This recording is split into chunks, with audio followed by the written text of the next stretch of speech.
है guys, welcome back to my channel. तो दोस्तों, आज हम एक्सप्लेन करने वाले हैं एक हाल ही में रिलीज प्रॉपर थ्रिलर मूवी को, जिसका नाम है बेड रेस्ट, जिसको डायरेक्ट किया है लॉरी इवांस ने। मूवी काफी इंटरेस्टिंग और बढ़िया है। मूवी हॉरर भी है और इमोशनल भी है, देखने में ज्यादा मजा आने वाला है। तो चलते हैं बिना किसी देरी के। तो मूवी के शुरुआत में जूली और उसके हस्बैंड डैनियल को दिखाया गया है। यहाँ पर जूली 7 महीने की प्रेग्नेंट होती है, लेकिन इसके बावजूद ये लोग एक ऐसे घर में शिफ्ट होते हैं जो कि काफी टूटी फूटी हालत में था। अब दरअसल ये लोग जिस लोकेशन में आए थे वो जूली को काफी पसंद आया था। ऊपर से उन लोगों के पास एक्सपीरियंस कुछ अच्छे नहीं थे, जिस वजह से डैनियल जल्द से जल्द घर में शिफ्ट होना चाहता था ताकि वो जूली के साथ वो नई जिंदगी को शुरुआत कर पाए। खैर, यहाँ पर हम देखते हैं कि जैसे ही जूली घर पर इंटर करती है, उसकी नजर घर के कॉमन बाथरूम में पड़ती है, जहाँ पर काम करने वाला वर्कर उनको बताता है कि वो बाथरूम के अंदर ना आए, क्योंकि बाथरूम का फ्लोर कभी भी टूट करके गिर सकता है। इसके बाद वो जूली को सुंदर सा ब्रेसलेट देता है, जो कि उसे उसी बाथरूम में गिरा हुआ मिला हुआ था। अब ब्रेसलेट काफी सुंदर होता है, जूली उसको पहन लेती है। इसके बाद में उसी बाथरूम में एक बच्चे के हंसने की आवाज सुनाई देती है। जूली आवाज का पीछा करते हुए उसी बाथरूम तक पहुंच जाती है, लेकिन तभी डैनियल आ जाता है और उसको अपने साथ होने वाले बेबी के रूम में ले करके जाता है। यानी कि उनके होने वाले बच्चे के लिए अलग से एक रूम तैयार किया गया है। हाँ, डैनियल एक्साइटेड होकर जूली को रूम दिखाता है कि उसके रूम में एक कैमरा लगा दिया है। जब इनको बेबी पैदा होता होगा तो कैमरा के जरिए 24 घंटे नजर रख पाएंगे। इसका मतलब ये हुआ कि कैमरे के जरिए नजर रखेंगे, अपने पास नहीं सुलाएंगे। खैर, यहाँ कैमरा जूली के टैबलेट से कनेक्ट था। जिसके बाद अगला सीन उसी रात का होता है जब ये लोग डैनियल के ऑफिस में पार्टी को जाते हैं। तो यहाँ पर जूली डैनियल को बातों से काफी ज्यादा नाराज हो जाती है, क्योंकि वहाँ एक औरत जब जूली से पूछती है, क्या तुम पहली बार प्रेग्नेंट हुई हो, तो डैनियल यहाँ बात को बीच में ही काटते हुए इसका जवाब है, जबकि असल में डैनियल और जूली का दूसरा बच्चा था।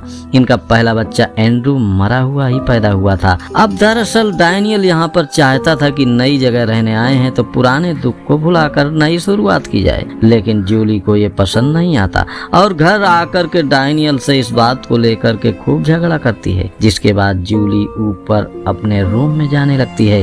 तभी उससे सामने से एक छोटा सा बच्चा नजर आता दिखता है। उसको देख करके वो काफी शॉक्ड हो जाती है और सीढ़ियों से नीचे गिर जाती है। जिसके बाद डैनियल उसको लेकर सीधे हॉस्पिटल जाता है। जिसके बाद डॉक्टर यहाँ पर उसको ये बताता है कि जूली को अपने प्रेगनेंसी के बीच 2 महीने में बिल्कुल बेड रेस्ट पर ही रहना होगा, वरना होने वाले बच्चे की जान को खतरा हो सकता है।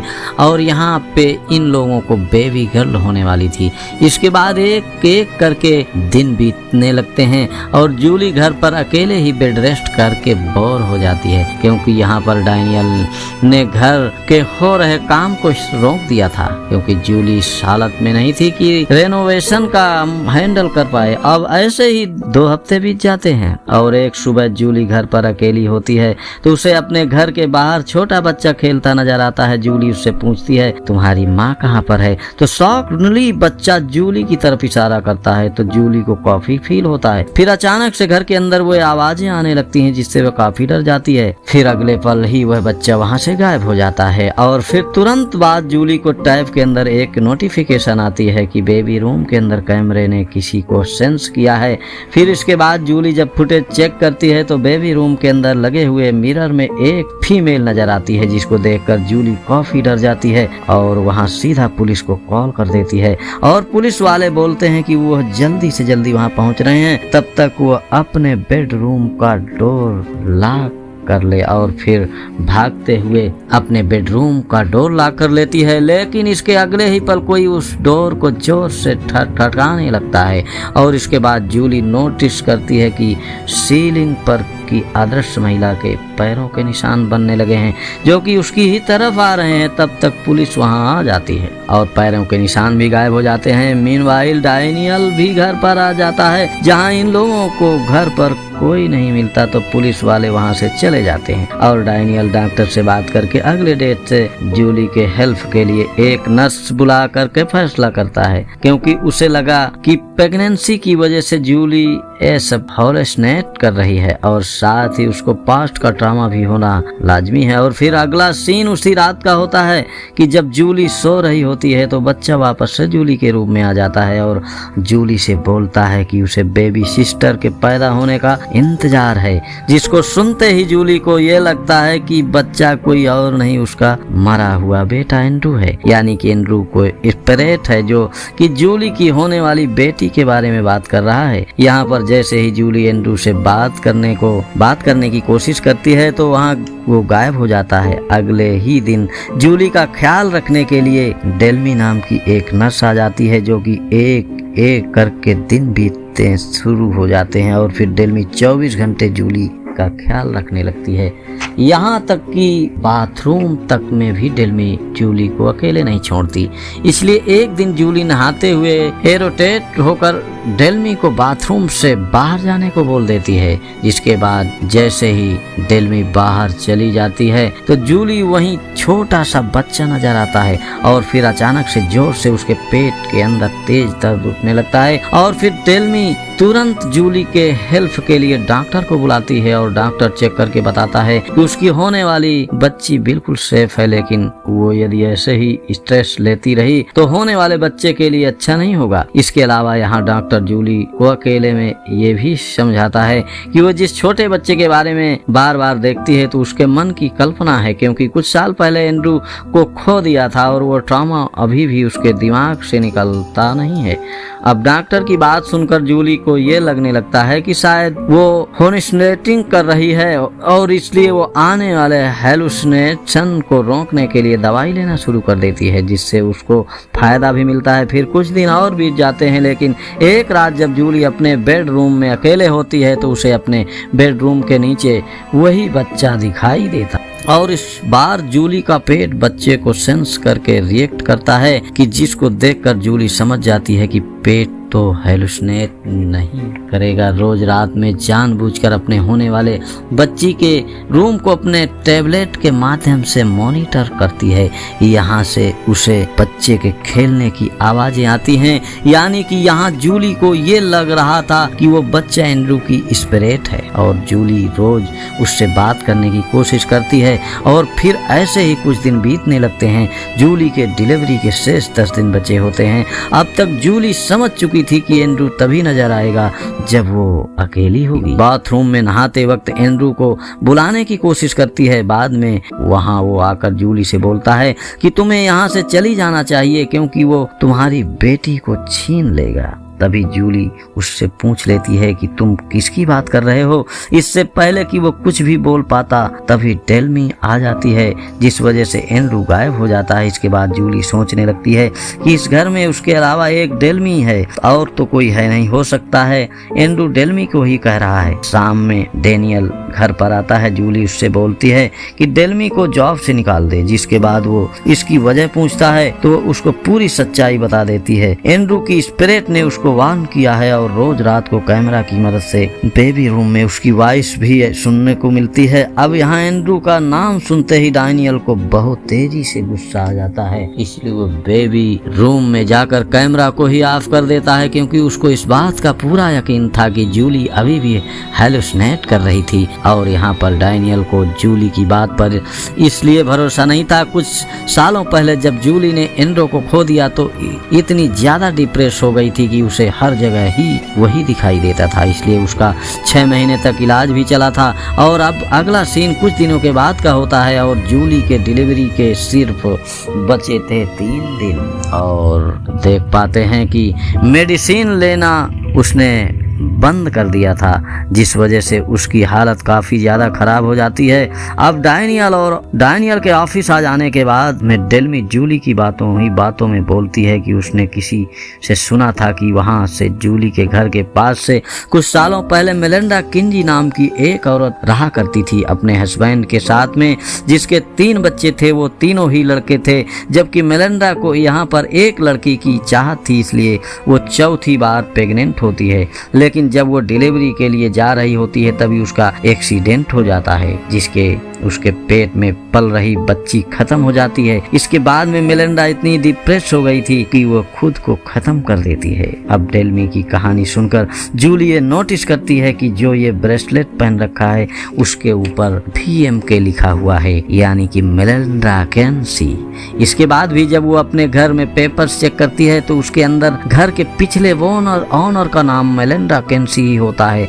जी हाँ, अब इसलिए लास्ट टाइम जूली पूरी तरह से शेयर होने के लिए न्यूज़पेपर वालों को कॉल करती है और मेलिंडा केंसी के केस के बारे में पूछती है। इस पर वो लोग ये बोलते हैं कि हम आपको कुछ दिनों में इसकी इंफॉर्मेशन देंगे। जिसके बाद अगला सीन 2 दिन के बाद में होता है, यानी कि अगले दिन जूली की डिलीवरी होने वाली थी। लेकिन रात को जब जूली अकेले होती है तो अचानक से उसे अजीब सी आवाजें सुनाई देने लगती हैं, जिसका पीछा करने के लिए जूली अपने मोबाइल फोन को क्लीनर के साथ अटैच करके बेबी रूम में भेज देती है, जहां पर उसे एंड्रो के साथ 2 और बच्चे नजर आते हैं। उसके अगले ही पल 2 हाथ जूली के पेट को खरोंचने लगते हैं, जिससे जूली की इतनी तकलीफ होती है कि वो तुरंत ही डेल्मी को मदद के लिए बुलाती है। अब डेल्मी के वहां आते ही दोनों हाथ अचानक से गायब हो जाते हैं और उसको लगता है कि जूली को अर्ली लेबर पेन हो रहा होगा, इसलिए डैनियल को बुलाने चली जाती है। मीनवाइल जूली को न्यूज वालों का मेल रिसीव होता है, जिससे देखते ही जूली को होश उड़ जाते हैं। अब दोस्तों यहाँ पर दिखता है मूवी का असली रूप। जूली अब तक असल में जिस बच्चे को अपना बेटा एंड्रो समझ रही थी, मेलिंडा केंसी का सबसे छोटा वाला बेटा था। और जो वो औरत थी मेलिंडा केंसी के एक्सीडेंट में अपने होने वाले बच्चे के खोने के बाद इतनी डिप्रेस हो गई थी कि पहले उसने अपने 3 लड़कों को खत्म कर दिया, फिर इसके बाद उसी बाथरूम में खुद को खत्म कर दिया, जहाँ से जूली को वो MK वाला ब्रेसलेट मिला था, जो कि किसी और ने नहीं बल्कि टॉयलेट ठीक करने वाले ने दिया था। यानी कि मूवी की शुरुआत में जूली को जो वो बेबी रूम में मिरर में कोई और महिला दिखाई दी थी, तो वो असल में मेलिंडा केंसी ही थी। स्प्रे थी उसकी, जो कि अब तक इंतजार में थी कि जैसे ही जूली की बेटी पैदा होगी या फिर किसी लेडी के बच्ची पैदा होगी तो वो उसे छीन लेगी, जिससे उसकी बेटी वाला सपना पूरा हो जाएगा। यानी कि उसके पास अपने 3 लड़कों को स्प्रेट में कैद रखी थी, लेकिन साथ ही साथ वो एक बेटी को भी चाहती थी और तभी उसको आजादी मिलती। लेकिन यहाँ पे मेलिंडा केंसा के छोटे वाले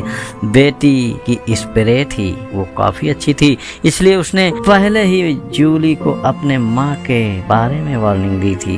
खैर जूली अब सब कुछ समझ चुकी थी, इसलिए वो डैनियल और डेली से बोलती है कि हमें घर से तुरंत निकलना होगा, क्योंकि कभी भी मेलिंडा की स्पिरिट आ सकती है और उसके बेबी को छीन सकती है। लेकिन इतने में वहाँ पर मेलिंडा की स्पिरिट वाकई में आती है और सबसे पहले डेल्मी को धक्का देकर खत्म कर देती है और बाद में डैनियल जूली को लेकर भागने की कोशिश करता है, लेकिन मेलिंडा उसको भी गिरा देती है, जिससे वो वहीं पर बेहोश हो जाता है। और जूली के घर पर पड़े बाकी टॉकी के मदद से वे बाहर कांटेक्ट करने की कोशिश करती है कि उसमें से ही मेलिंडा उसे उसी बाथरूम में खींच लेती है जहाँ पर उसने खुद को खत्म किया था। वहाँ पर जूली की डिलीवरी हो जाती है लेकिन तभी वहाँ मेलिंडा आ करके जूली के बेबी को सोल को खींचने लगती है। अब जूली यहाँ पर भागने की कंडीशन में तो थी नहीं और पूरी ताकत लगाकर बस टॉप को हिलाने लगती है, जिस वजह से प्रेशर पड़ने के कारण फ्लैट टूट जाता है और जूली बस टॉप समेत नीचे गिर जाती है। और तभी हम देखते हैं कि डैनियल को भी होश आ जाता है और जूली के पास में आता है और जूली उससे बोलती है कि तुम बेबी को लेकर घर से बाहर निकलो, मैं बाद में आती हूँ। जिसके बाद डैनियल बेबी को लेकर घर से बाहर जाने लगता है, लेकिन मेलिंडा ने डोर लॉक करके रखा होता है, इसलिए बाहर नहीं जा पाता। और तभी वहाँ पर मेलिंडा की स्प्रे पहुँच जाती है, जो कि जूली की बच्ची को खत्म करने को आगे बढ़ती है। तभी हम देखते हैं कि जूली, जो कि अब तक हिल भी नहीं पा रही थी, और उठ खड़ी होती है और मेलिंडा की स्पिरिट से जोरदार मुकाबला करती है कि मेलिंडा की स्पिरिट उस घर से हमेशा हमेशा के लिए चली जाती है। जिसके बाद जूली डैनियल से बात करती जाती है और बात करने को आगे बढ़ती है। तभी वहाँ पुलिस ऑफिसर्स और एम्बुलेंस आ जाती है, जिसके बाद जूली को नजर में खुद अपनी बॉडी पर पड़ती है और वहाँ पर उसे समझ में आता है कि जूली गिरने के कुछ देर बाद ही खत्म हो गई थी और जिसने मेलिंडा का मुकाबला किया असल में वो जूली नहीं, वो उसकी स्प्रे थी। यानी कि एक माँ ने अपनी बच्ची को बचाया, जिस वजह से उसके अंदर इतनी पावर आ गई थी कि उसने चुटकी में ही मेलिंडा को हरा दिया था। खैर अब क्योंकि जूली यहाँ स्प्रेड बन चुकी थी, इसलिए उसकी मुलाकात अपने खोए बेटे एंड्रो के सोल से होती है। उसको देखकर वह बहुत खुश होती है। मीनवाइल डॉक्टर जूली को रिवाइवल करने के लिए उसकी बॉडी को बार बार इलेक्ट्रिकल शॉक दे रहे थे। इसके बाद उसकी स्प्रेड बॉडी में वापस लौटने लगती है और इसलिए ही जूली की स्प्रेड सोल को देखकर वापस अपने बॉडी में लौट आती है और दूसरी तरफ डेल्मी को सोल को लेकर वहां से चली जाती है। यानी कि अब तक जूली की यादों ने एंड्रो को यहीं पर रोका हुआ था, लेकिन फाइनली अब उसको जाने दिया। जिसके बाद मूवी का एंडिंग सीन कुछ सालों का होता है, जहां पर जूली अपनी बेटी और डैनियल के साथ खूब खुश होती है और इसी के साथ बेड रेस्ट मूवी यहीं पर खत्म हो जाती है। तो दोस्तों ये थी मूवी का, जहां पर हमको देखने को मिलता है कि एक माँ अपनी बच्ची के लिए कुछ भी कर सकती है और कुछ ज्यादा समझाने लायक इसके अलावा मूवी में नहीं लगता है। कुछ जूली यहाँ पर टेक्निकली कुछ टाइम के लिए मारी गई थी और तभी उसका स्पिरिट उसकी मेलिंडा का मुकाबला कर पाई। तो दोस्तों उम्मीद है कि इस मूवी के एक्सप्लेनेशन पसंद आई होगी। यदि पसंद आई हो तो वीडियो को लाइक कर देना और चैनल को यदि आपने सब्सक्राइब नहीं किया तो सब्सक्राइब भी कर देना। तब तक के लिए थैंक यू।